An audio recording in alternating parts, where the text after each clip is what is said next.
Bonjour à toutes et à tous et bienvenue dans cette nouvelle vidéo sur la chaîne de Nico. Alors aujourd'hui on va voir une nouvelle vidéo sur Simplify 3D. On va parler un petit peu des rafts. Alors pourquoi je voulais parler des rafts, des radeaux en l'occurrence en français?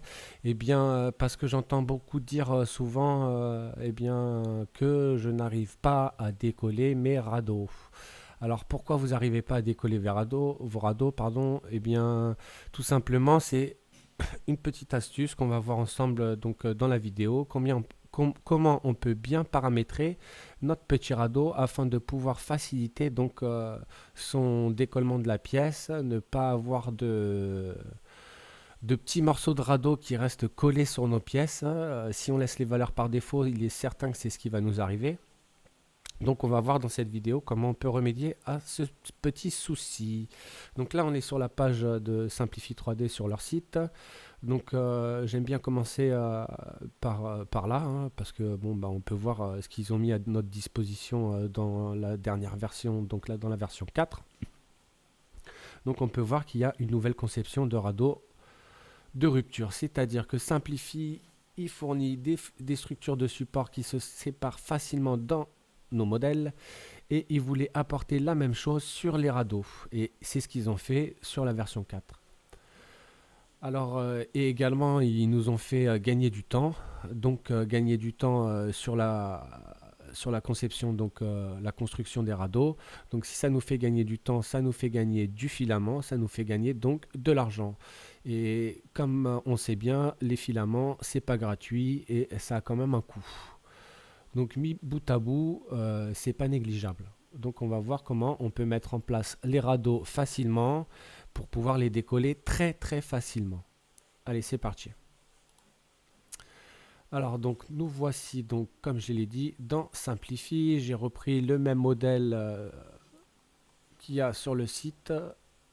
Voilà. Donc on va laisser les valeurs par défaut déjà pour commencer. Donc vous allez dans addition où il y a la jupe, les radeaux, les piliers et les boucliers. Alors la valeur par défaut ici, c'est pas ça, c'est ça. C'est 0.14. J'ai fait une vidéo notamment sur ma chaîne où je parle de l'utilisation du pilier d'amorçage et du bouclier anti-bavure. Donc je vous laisserai aller regarder cette vidéo. N'hésitez pas à liker, à laisser des commentaires. Ça sera avec plaisir que j'y répondrai. Donc là, on est dans la section addition, comme je l'ai dit, et on s'occupe ici des radeaux. Donc on peut voir qu'on a, enfin pas des radeaux, du radeau, pardon. Donc on peut voir qu'on a plusieurs options, notamment la première, l'extrudeuse du radeau. Donc ici, on va choisir notre extrudeur. Si vous avez donc là sur cette machine comme moi un extrudeur, on a accès à rien du tout. Maintenant, si vous aviez sur votre machine deux extrudeurs, vous pourrez choisir un ou deux extrudeurs. Et en fait, l'utilité, ça va être un peu comme les supports, dans le sens où si vous avez deux extrudeurs avec du filament soluble, vous pouvez très bien comment dire, imprimer votre radeau en filament soluble et il est certain que vous allez obtenir un résultat adéquat vu qu'il sera dissous après votre filament et il n'y aura aucune trace du radeau. Maintenant, l'astuce d'aujourd'hui, ça va être de vous montrer que même avec du filament qui n'est pas soluble, on peut décoller aisément et très très facilement notre radeau sans y laisser aucune trace sur notre pièce. D'où l'avantage en fait de tous ces paramètres. Donc on va laisser en premier lieu les paramètres par défaut. Je vais faire d'accord, je vais faire une préparation à l'impression. Donc on avait mis en bas, c'est les valeurs par défaut, on a mis deux couches. Donc là c'est notre première, notre seconde, ok. Ensuite on en a mis trois, une, deux, trois. On a fait un remplissage à 100% et avec une distance de 3 mm. Il faut savoir que avant, il me semble, dans la version antérieure, dans les versions 3, quand on demandait un radeau, en fait, il remplissait toute la pièce. Donc, ça nous faisait pas gagner du temps ni économiser du filament. Donc, depuis la version 4, ils nous ont fait gagner du temps et économiser du filament, comme je l'ai dit précédemment. Et là, on a notre pièce qui commence à imprimer. Donc nous, ce qui nous embête, c'est ici. on se fait toujours chier à décoller ce radeau. Donc là, on va voir comment on s'emmerde plus à décoller le radeau. On va dans addition. Donc on a notre distance de séparation et notre décollage du radeau avec la pièce, décalage pardon. Donc là, par défaut, c'est sur 3. Je vais l'augmenter exprès à 6. Je vais faire une préparation à l'impression. Qu'est-ce que ça nous fait? En fait, ça nous augmente donc la distance par rapport à notre contour de la pièce. On peut le voir que c'est bien plus grand. Je vais faire exprès de mettre une valeur encore un petit peu plus grande. On va la mettre à 8. Ok. Je vais faire une préparation. Voilà. Là, on peut voir donc ce que ça nous a fait.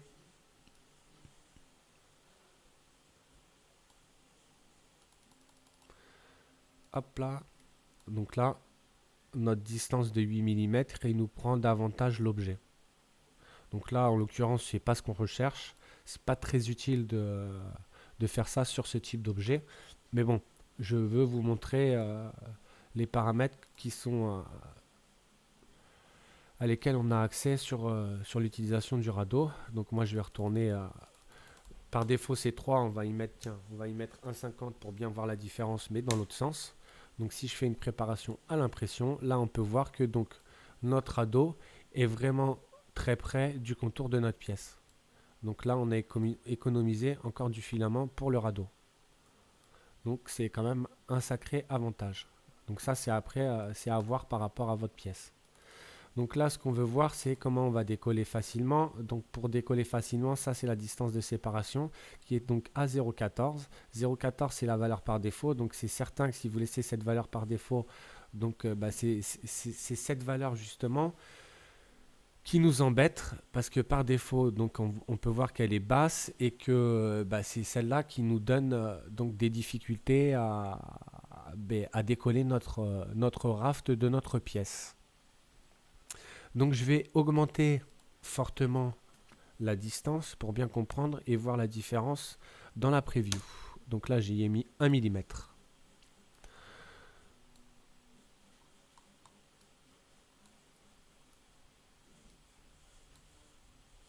Avec ça, là, on peut voir que les 1 mm, donc on a notre pièce, notre radeau et la distance entre notre radeau et notre pièce. On lui a demandé 1 mm. Donc là, on peut le décoller aisément vu qu'il n'est même pas fixé sur le radeau. Mais bon, c'est une valeur, j'ai mis exprès de la mettre assez haute pour bien voir l'élévation de la pièce et bien comprendre que cette distance, plus elle va être élevée par rapport à la valeur par défaut, plus vous allez avoir une facilité à décoller votre pièce sans laisser de traces ou sans laisser de morceaux de votre radeau. Et donc utiliser plus souvent cette option d'utilisation du radeau. Et honnêtement, quand vous avez des grandes surfaces de contact sur votre bed, pour éviter les effets de décollement sur les côtés, comme le warping, tout ça, c'est sûr qu'il faut utiliser un radeau et franchement, ça sauve votre impression. Donc, les valeurs de distance à 1 mm, là c'était pour l'exemple, pour bien que vous compreniez. Donc c'était quoi cet onglet là de distance de séparation. Donc par défaut elle est à 0,14. Moi je l'utilise 0,3, 0,35. 0,4 quelquefois. Mais 0,3 franchement ça marche super bien. Et là on voit notre écart. On arrive à le voir. Même si ça touche pas, vous inquiétez pas, votre pièce elle sera bien posée sur le radeau. Et en fait, c'est cette valeur, enfin cet onglet de distance de séparation donc, qui va nous permettre de pouvoir détacher notre radeau de notre pièce plus aisément, tout simplement. Donc il faut bien mettre en œuvre donc cette distance de séparation. Après, ça sera à vous de tester des valeurs indicatives. Vous partez donc de 0,14, vous ne faites pas de test sur 0,14, ça sert à rien. Vous partez sur du 0,28, 0,30 et vous augmentez allez jusqu'à 0,50. Même faites un test à 0,8 et vous verrez que dans des grandes valeurs, ça sert strictement à rien. Après, l'impression, elle sera pas belle. Ça sera des valeurs, plus vous allez aller dans des valeurs trop hautes, plus en fait ça va faire le contraire. En fait, ça va vraiment pas être, ça va pas adhérer correctement sur le radeau. Donc il faut quand même rester dans des valeurs basses. Alors après, qu'est-ce qu'on a comme autre? Donc le décalage, on en a parlé, c'est ce qui nous permet d'avoir plus ou moins de décalage par rapport au contour de notre pièce. Après, donc la distance de séparation, c'est la petite astuce primordiale. Donc c'est ça qu'il faut changer en premier lieu. Hein, c'est votre distance. Après, le remplissage du radeau, bon, bah, ça c'est comme si vous faites un remplissage de votre pièce, hein, un remplissage du radeau. Là, je suis à 100%. Je vais y mettre, allez, 30%. Et là, on voit la différence. Voilà. Donc, notre première, notre deuxième. Et là, notre remplissage. OK. Moi, quand je fais un radeau, j'aime bien laisser à 100. Comme ça, je sais que j'aurai une adhérence sur une surface un peu, entre guillemets, complètement plane. Il n'y aura pas de jour entre notre forme de honeycomb. Ok. Donc voilà la petite astuce, hein. Après, moi, c'est sûr que j'hésite pas ici à rester à 100%. Et après, on a l'onglet de vitesse du radeau. Bon, bah, ça, c'est pareil, c'est comme d'habitude. Ça va être la vitesse à laquelle va être construit notre radeau. J'espère que cette petite vidéo, cette petite astuce va vous faire utiliser plus souvent la fonction du radeau tout en vous disant chouette, c'est cool, maintenant je peux décoller mon radeau super facilement, donc je vais l'utiliser davantage.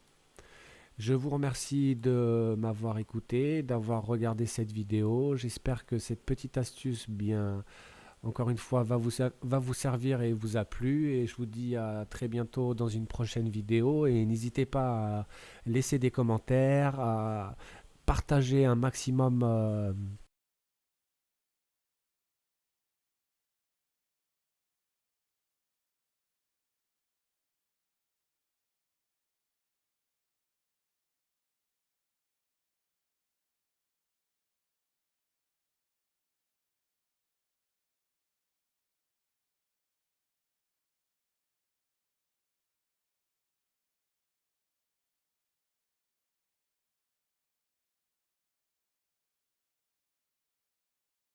puis je vous dis à très bientôt pour une prochaine vidéo. Je vous remercie. Au revoir.